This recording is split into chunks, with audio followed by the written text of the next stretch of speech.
Dave Isaac wrote something. Check it out on 973ESPN.com. Dave Isaac, who's joining us now, talks about, is it now time for Hextall to pull the trigger on a trade?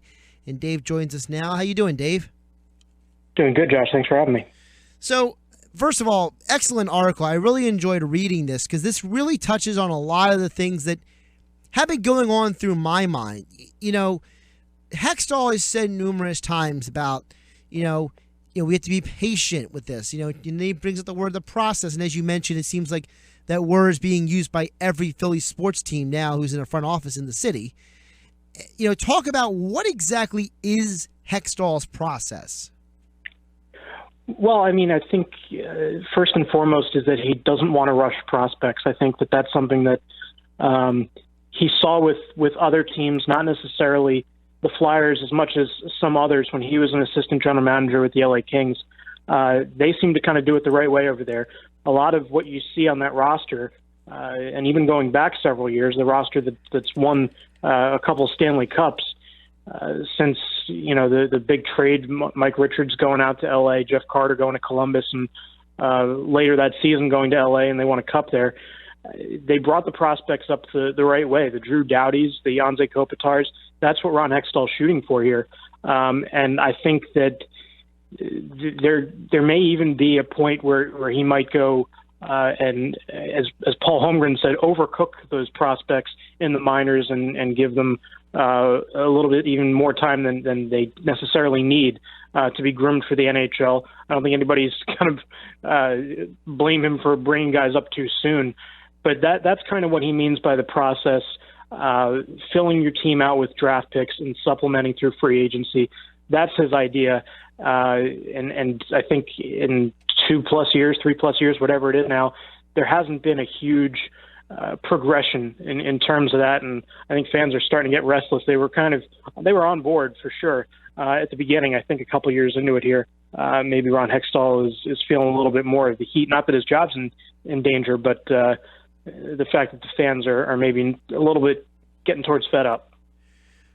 Do you think the fans are getting fed up because they don't see the results on the ice? Or do you think it's because this fan base has been programmed for so long? We went through years of this team constantly making trades, constantly making free agency, and it's almost like Hextall is like having to reprogram them. Well, I think they would be on board if this team now that doesn't have those prospects on it, or doesn't have a lot of them, was producing a little bit better.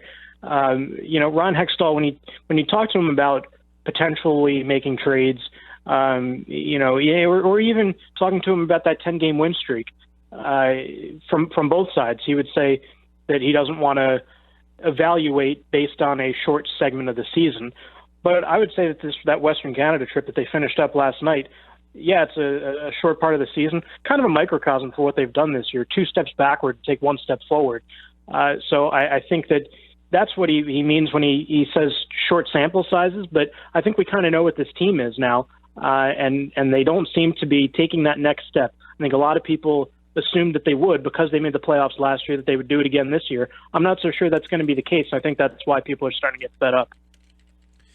Dave, looking over the Flyers in general, what do you think Hextall wants to do with this roster versus what he actually is able to do? Well, I'm not so sure. I think there's a difference between last year and this year. I think he's got more expiring contracts this year. More of those expiring contracts are actually tradable pieces. Last year, he didn't do anything at the trade deadline, and it almost got spun as a vote of confidence for that team and those players that they could continue on without any newcomers and make the playoffs, which they did. They went on a pretty good tear from the end of December, basically all the way through to the end of the season. They needed pretty much all of it. They got into the playoffs on the second to last day of the season. I don't know that this team's going to be capable of that. And even if they were, I think that when you talk about a guy who values assets, values draft picks, there's something to be said for, trading a piece or two that isn't necessarily going to be an integral part of your future, that is an expiring contract, and at least getting something for that player instead of having that player walk and go July 1st and sign elsewhere, and the Flyers end up getting nothing. three of the guys you mentioned in your article, Mark Streit, Michael Del Zotto, Nick Schultz, three guys, all pending unrestricted free agents, all defensemen. The defense has been an inconsistent thing this whole season. Which of those three guys do you think it'll be easiest for Hextall to move? I don't know that it's going to be easy for any of them because of what you just said, how underperforming this defense has been this year. But I think that some contender might want Mark Streit to be the quarterback of their power play, probably their second unit at this point in his career. Michael Del Zotto is a guy who has had a rough year with injuries, and I think he's never really found a groove. He's come back and played, I think, 3 games now, 2 games, since returning from a leg injury, and doesn't seem like the player that he was last year, especially defensively. Somebody that could be a reclamation project for somebody. The Flyers made him out to be a reclamation project. They signed him a couple of years ago in August when it was clear that Kimmo Timonen wasn't going to be able to play immediately, and he ended up not even playing for the Flyers. They ended up trading him just before the deadline to Chicago, and he won a Stanley Cup. But he played well in those first 2 years with the Flyers. This year, I think, it's clear he would write it off too, just in talking to him in terms of his performance this year. But he's a young guy that could potentially have some good NHL years ahead of him. But this year hasn't really been anything to show a potential team that he's able to do that right now. I think he may need a little bit of work, but I don't know that any of them are going to be easy to move. Streit may get you the best return, but I think it would be possible to move at least 2 of them.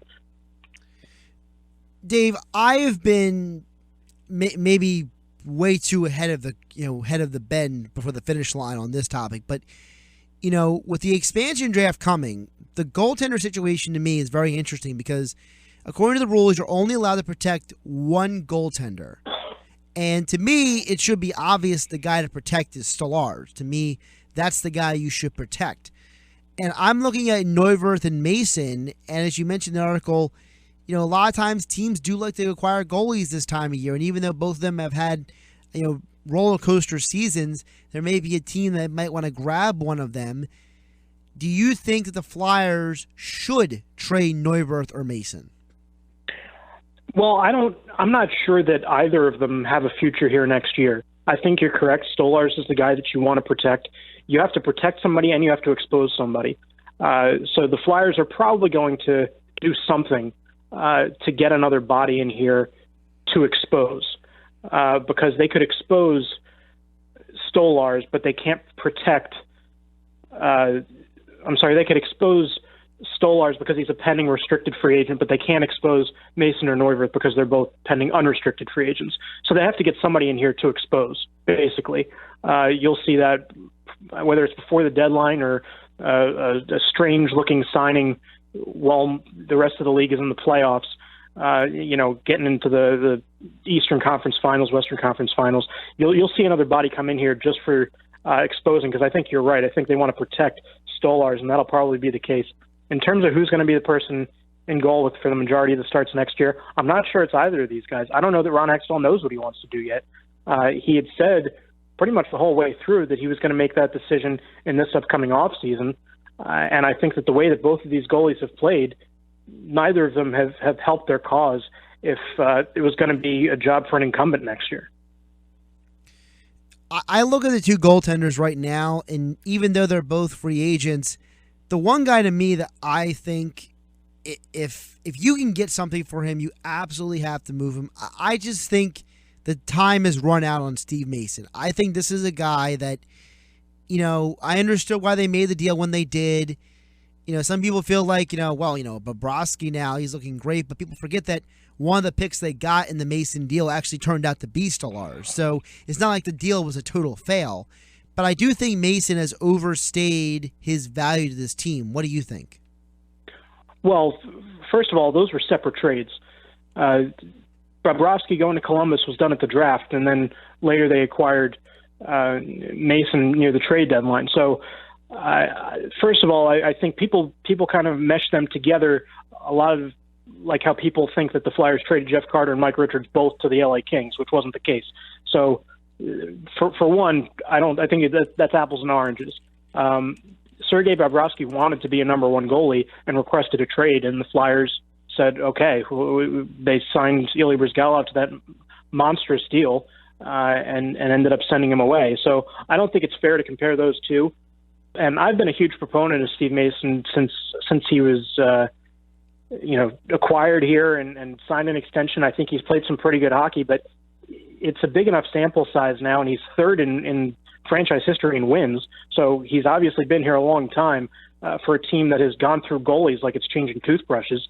I think that you've reached a certain point here where he's just too inconsistent to be able to rely on him day in, day out. I don't know what you would get for Steve Mason in a trade right now, or Michael Neuwirth. I think Neuwirth is probably the more talented of the two goalies, but he's made of glass. So if Michael Neuwirth could stay healthy, I think the Flyers would have signed him already. And if Steve Mason were a little bit more consistent, then you might have had a real race this year between those two goalies. And by the way, my correction, that was Michael Leighton that was traded, I believe, right, for Mason?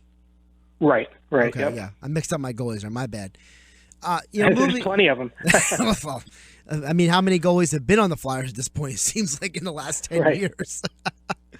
Talking with Dave Isaac. You can follow him on Twitter at Dave G. Isaac. He covers the Flyers for us on 97.3 ESPN.com. Check out his article. He's talking about, is now the time for Hextall to sell, but sell smart. One more thing about the Flyers.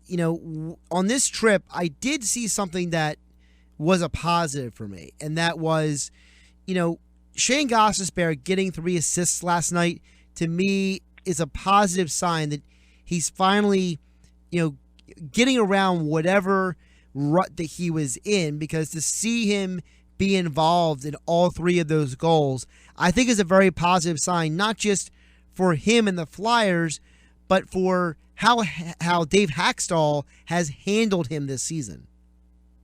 Yeah, that's probably the bigger thing is for his confidence, the way that the coaches handled him and the other young guys on the team. Travis Konechny sat there for a few games.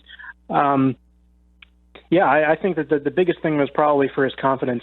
I know he still hasn't scored a goal since November, which seems ridiculous considering he had a 15-game point streak last year. It's clear how offensively talented he is. I think he's made strides in his defensive game. He's never going to be the Flyers' best shutdown defenseman. That last night was probably a very big game for him. If Flyers are off today, I haven't gotten a chance to speak with him yet, but I would imagine that was probably the game that gave him the most confidence this year. Not necessarily from a point standpoint, because I think he played very well defensively as well. Flyers right now are 2 points out of the final spot. I don't think they have any shot at catching the Rangers at all. They're at 77 points, the Flyers at 63. Where do you set the odds for the Flyers to actually possibly get that ace spot from Toronto? Well, I think they're a little bit lucky right now. I think that other teams had games in hand, and they're dwindling pretty fast, and the Flyers are still in the picture. So Toronto has 1 game in hand. The Islanders have 1 game in hand. Florida has 2. And all those teams are still ahead of the Flyers. But I would have thought that by now, the Flyers had 4 or 5 games in hand at certain points this year. I would have thought that there would have been a bigger gap there. So the Flyers right now are within 2 points. Florida plays tonight. They could, if they win, then the Flyers would be within 3 points of that last playoff spot. But you're right, nobody's catching the Rangers. The only spot that's available here is that last wild card spot. And conversely, I don't think, there's a 5-point difference between Washington and Pittsburgh. I don't see Washington giving up that number 1 spot. So basically, the Flyers are playing for the right to play the Capitals again. And we saw how that went last year. The Flyers somehow pushed them to 6 games, despite the fact they weren't able to score. They got some unbelievable goaltending from Michael Neuwirth. So if somehow they were able to repeat that, maybe that would quell some of the fans' fears. But I don't like the odds of them even getting in at this point. And if Ron Hextall's thinking that he's got a lot of time, he really doesn't, because it's next Wednesday at the NHL Trade Deadline comes around. Well, speaking of the Capitals, the Flyers return home to play the Capitals this Wednesday and hear the game here on 97.3 ESPN. You've been talking about Dave Isaac, our 97.3 ESPN.com Flyers Insider. Check out his article at 97.3 ESPN.com. Very good read, very insightful about what Hextall is trying to do. Dave, appreciate the time. Thanks for having me, Josh.